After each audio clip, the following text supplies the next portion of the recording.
Breaking news చూస్తున్నాం. New రాజరాజేశ్వరిపేటలో పరిస్థితి అదుపులో ఉందన్నారు మంత్రి సత్యకుమార్. న్యూ రాజరాజేశ్వరిపేటలో పర్యటించిన ఆయన మెడికల్ క్యాంపులో రోగులతో మాట్లాడారు. ప్రస్తుతం 141 మంది డయేరియా బారిన పడ్డారని, బాధితులకు చికిత్స అందిస్తున్నామని తెలిపారు.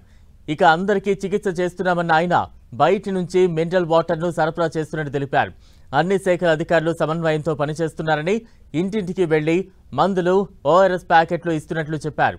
డయేరియా వల్ల ఎవరూ చనిపోలేదని, వదంతులు నమ్మొద్దు అని మంత్రి సత్యకుమార్ ప్రజలకు విజ్ఞప్తి చేశారు.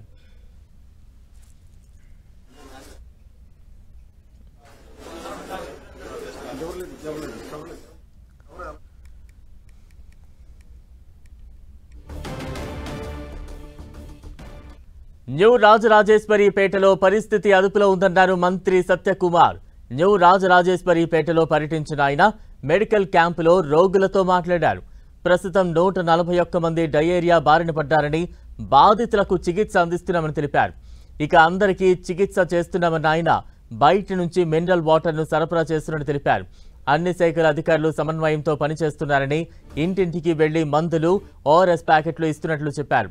డయేరియా వల్ల ఎవరూ చనిపోలేదని, వదంతులు నమ్మొద్దంటూ మంత్రి సత్యకుమార్ ప్రజలకు విజ్ఞప్తి చేశారు.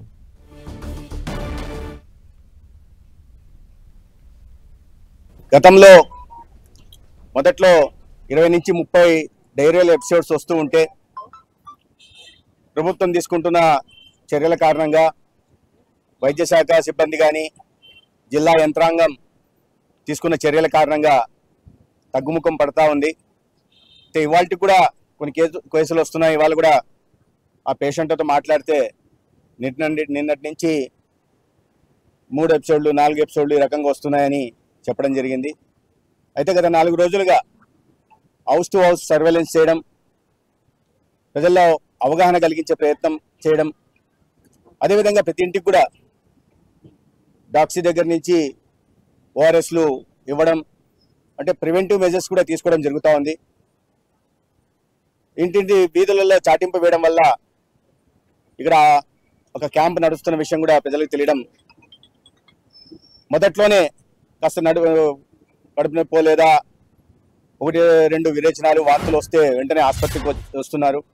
ఇప్పటిదాకా మొత్తం 141 కేసులు వచ్చాయి. ఒక 68 కేసుల దాకా యాక్టివ్ కేసులు ఉన్నాయి ఇక్కడ జీజీహెచ్లో, ఇక్కడ క్యాంపులో కూడా. కానీ ఆందోళన చెందాల్సిన అవసరం లేదు. యంత్రాంగం అప్రమత్తంగా ఉంది.